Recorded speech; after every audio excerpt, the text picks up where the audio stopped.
let's uh, let's deal with you idiots, right? You fools who refuse to understand that the existence of aliens and the reality of God are not counterintuitive, nor are they mutually exclusive. First, whether or not you already know that they are amongst us, or if you believe that they are, or are coming, have been, will be. However you confuse your relationship with God, know this. You idolize their technology, or what you perceive to be their technology. You idolize their physical attributes, or what you believe will be, or is, or are their physical attributes. You idolize that like other greedy, envious idiots idolize the bank accounts of the rich. And I tell you, none of them are wealthy in the eyes of God. Only through and in God is there any wealth. Be rich in love. Be rich in faith. Be rich in spirit, in and for and of God.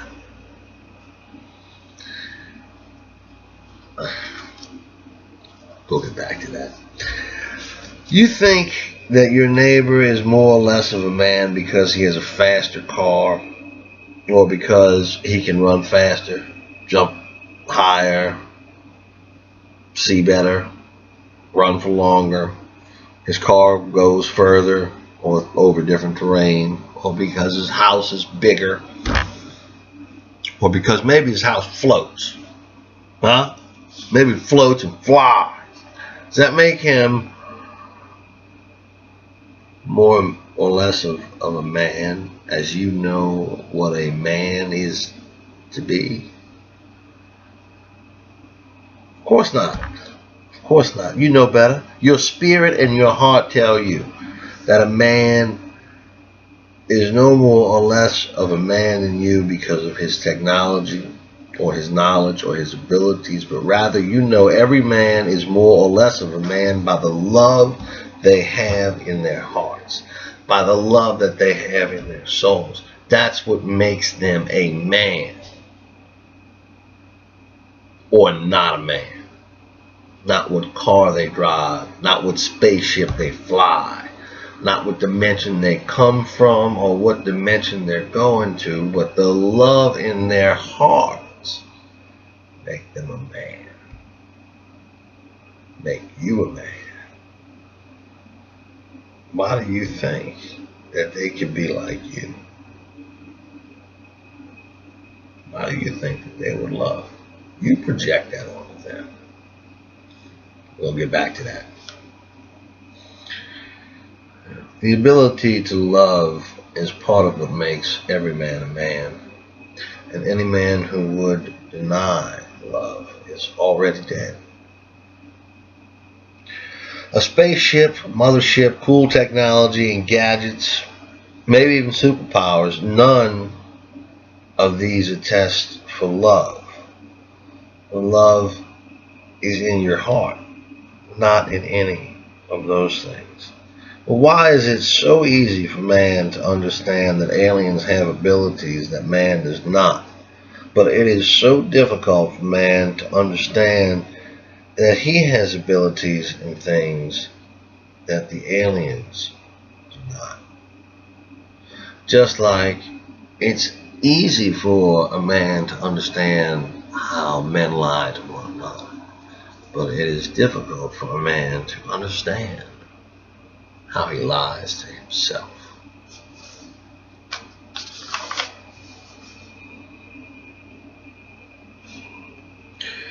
We have tens of thousands of years of history that indicate that aliens are either amongst us, have been amongst us, visited us from time to time.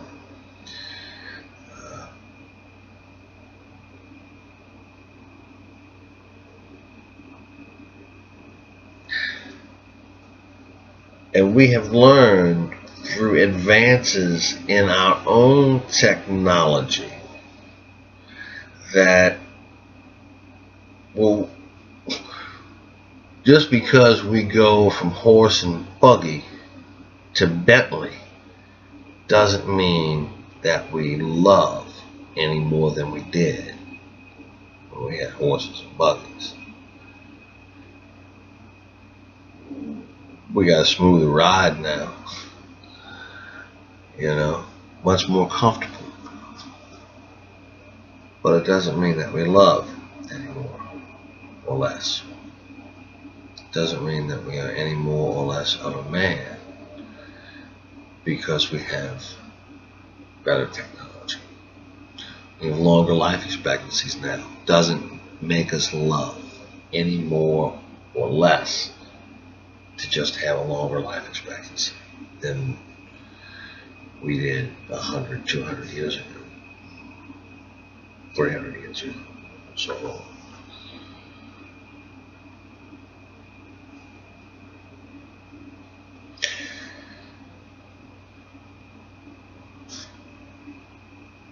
Another thing that I've come to learn is there's at least a significant portion of men out there who believe that we are and have been for quite some time interacting with species hailing from other planets, other galaxies, solar systems, etc.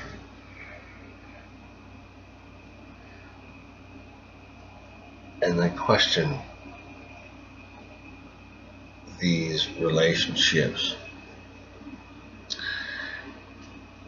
between those species and our species, mankind. And they wonder what the intentions are of those species.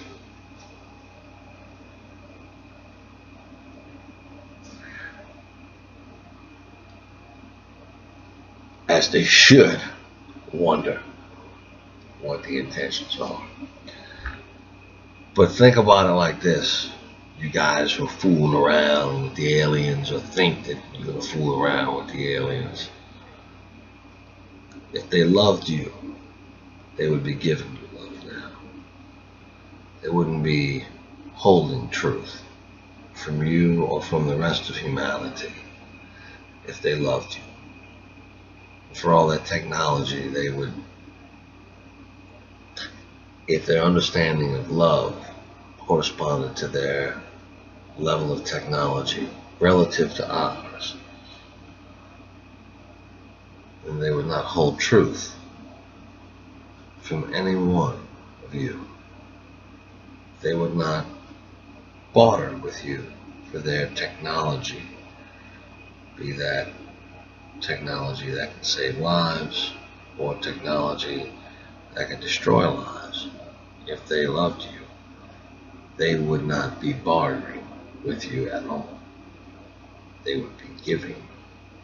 Because to love is not to barter, and to barter is not to love.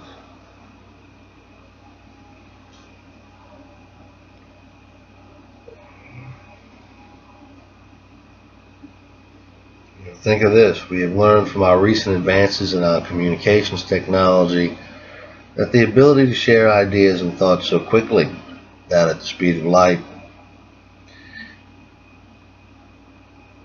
can help share love between men at the speed of light and can destroy love between men at the speed of light.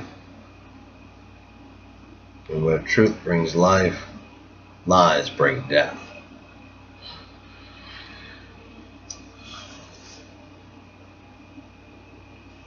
So you can see that the alien technology very well could keep love from their own hearts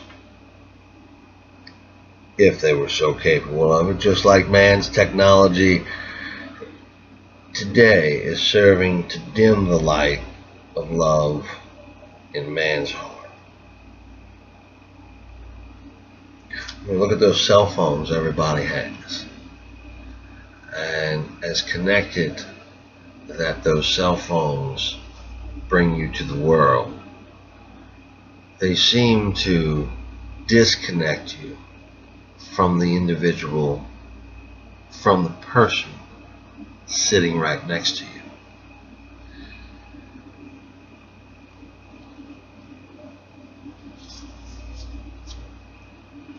So again, you can see with man's technology, it seems like the more advanced our technology gets, the more difficult it becomes for us to hold on to the love in our hearts.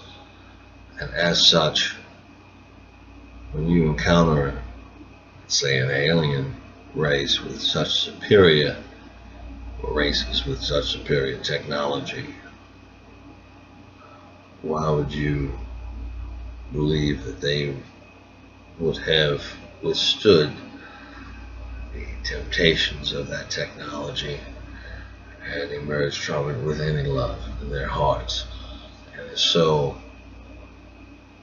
are they treating you, are they treating us with love right now? I don't know. If so, I ain't heard about it. Anyway, look at the ants.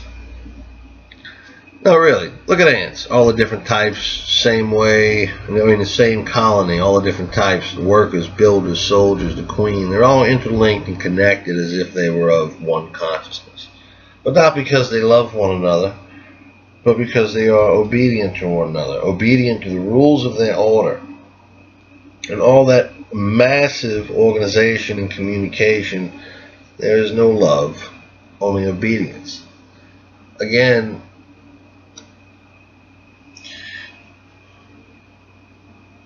let's say one or more of these species of aliens, quote unquote, have enhanced abilities to communicate with one another, such as though they know what each other are doing without speaking it as we would appreciate it to one another.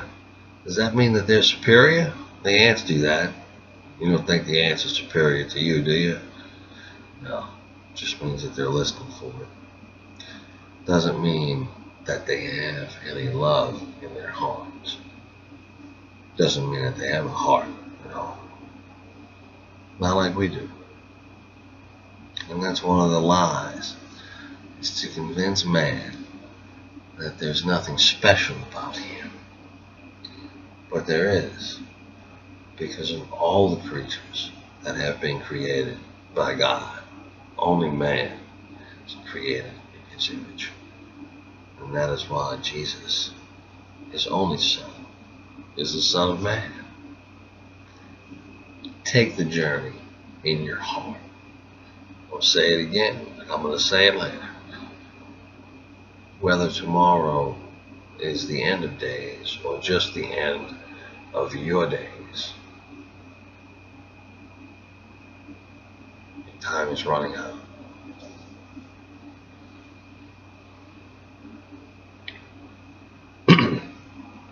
Those of you who say that God seeks our obedience but not our love does not understand the 10 Commandments. God seeks our love.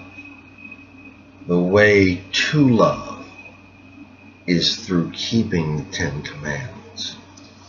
When you go to interact man to man, it is through the keeping of the 10 Commandments that you show your love to man.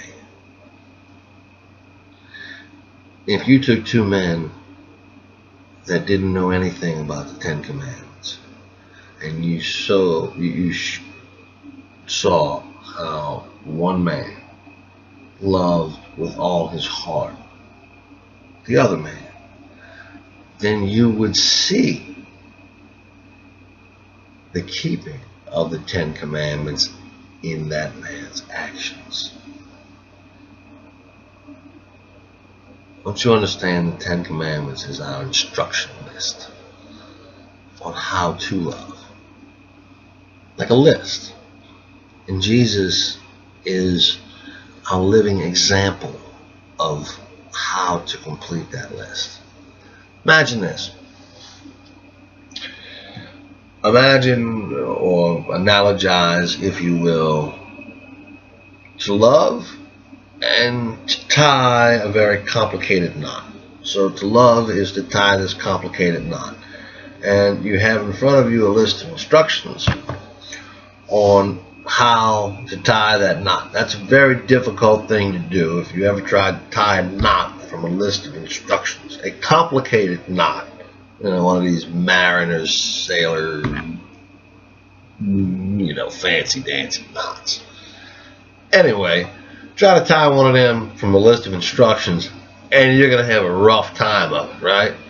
What do you need? You need the YouTube video is what you need. You need the actual, hey, show me how to do this. Show me how to complete this set of instructions. Show me how to do this knot, to tie this knot. Because I'm reading the instructions and I'm not getting it. I'm not understanding. How do I... can you show me? And that's what Jesus is. The living Word. He shows you by His life and through His life how to keep the Ten Commandments. How to love one another. Keeping the Ten Commandments and loving one another are the same things. That's the same thing. Ten Commandments and love. I mean, just very quickly, when you love someone, you don't kill them, do you? You don't lie to them, do you? You don't steal from them, do you? And if you do, you know you're not supposed to, because it's a violation of the love you have in your heart for them, and the love that they have in their hearts for you. And you know that. You know that.